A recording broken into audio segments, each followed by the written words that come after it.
আমাদেরকে শয়তান একটা প্রবোধ দেয়, এই ভিডিওগুলো আমরা দেখি ফেসবুক ইউটিউব আর স্কিপ করে চলে যাই, উপরের দিকে টেনে আমরা স্ক্রল করে চলে যাই।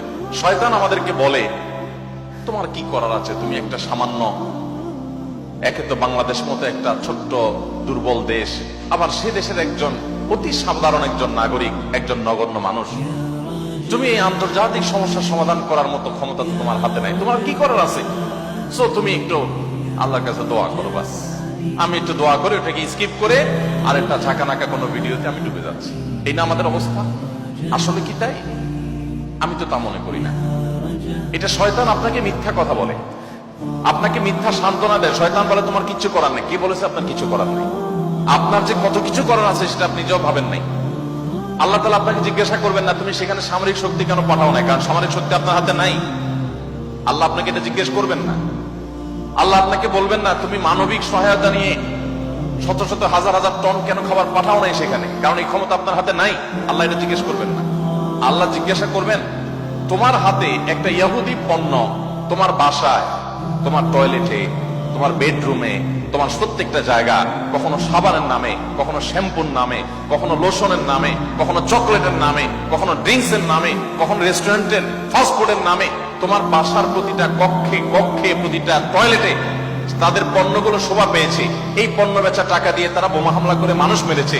তুমি শুধুমাত্র তাদের প্রতি সিম্পেথি দেখাতে পারতে, সেটা তো দূরের কথা, উল্টো বরং তুমি সেই বোমা হামলার সঙ্গে জড়িত।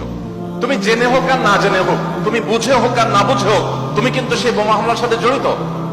প্রতিদিন তুমি চাঁদা দিচ্ছ ফিলিস্তিনের মানুষকে হত্যা করবার জন্য। আল্লাহ এই কথা বলবেন? এই কথা বলার যথেষ্ট সুযোগ আছে। প্রতিদিন আপনি চাঁদা দিচ্ছেন। আমি একটা পেস্ট কিনতেছি না, আমি একটা বোমা হামলার জন্য টাকা ইনভেস্ট করছি বা চাঁদা দিচ্ছি। প্রতিদিন বাংলাদেশের প্রত্যেকটা মানুষের কাছ থেকে, প্রতিটা মানুষের ঘর থেকে ওরা চাঁদা তুলে নিয়ে যাচ্ছে। আপনি মনে করছেন মুদি দোকানে গিয়ে আমি মালামাল কিনে আনছি। আল্লাহর কসম করে বলছি এটা মালামাল কেনা না। এটা আপনি দেখছেন মালামাল কেনা, আমি এটাকে মালামাল কেনা দেখছি না। আপনি দেখছেন আপনি পেপসি বা কোকা কোলা বা সফট ড্রিঙ্কস এদের যেগুলো আছে সেগুলো আপনি ডক করে গিলছেন। আমি দেখছি সেগুলা লাল কালারের ওই পেপসি না, এগুলো হলো ফিলিস্তিনের মানুষের রক্ত। আপনি দেখছেন সেগুলো হয়তো কোক, আমি দেখছি সেগুলো রক্ত। বাংলাদেশের মানুষ এরকম ভুলো জাতি পৃথিবীতে আরেকটা আছে কিনা আমি জানি না। আমরা খুব দ্রুততার সাথে ভুলে যাই। আমরা কাউকে মাথা তুলতেও দেরি করি না, আবার মাথা থেকে আছাড় দিতেও আমরা দেরি করি না। এটা আমাদের একটা দুর্বলতা। আমাদের এই দুর্বলতাটা আমাদের কাটিয়ে ওঠার চেষ্টা করা দরকার। আমরা কয়দিন খুব জোরে সোরে বয়কট করে এরপরে আবার আমাদের সবকিছু সয়ে যায়। এক ভাই খুব চমৎকার বলেছেন, আমরা মানিয়ে নিয়েছি শোক, আবার উদরে ঢালছি ক্ষোভ।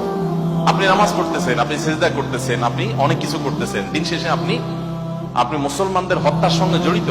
আপনি নিরীহ মা শিশুগুলোকে হত্যার সাথে জড়িত, আপনি জানছেন না।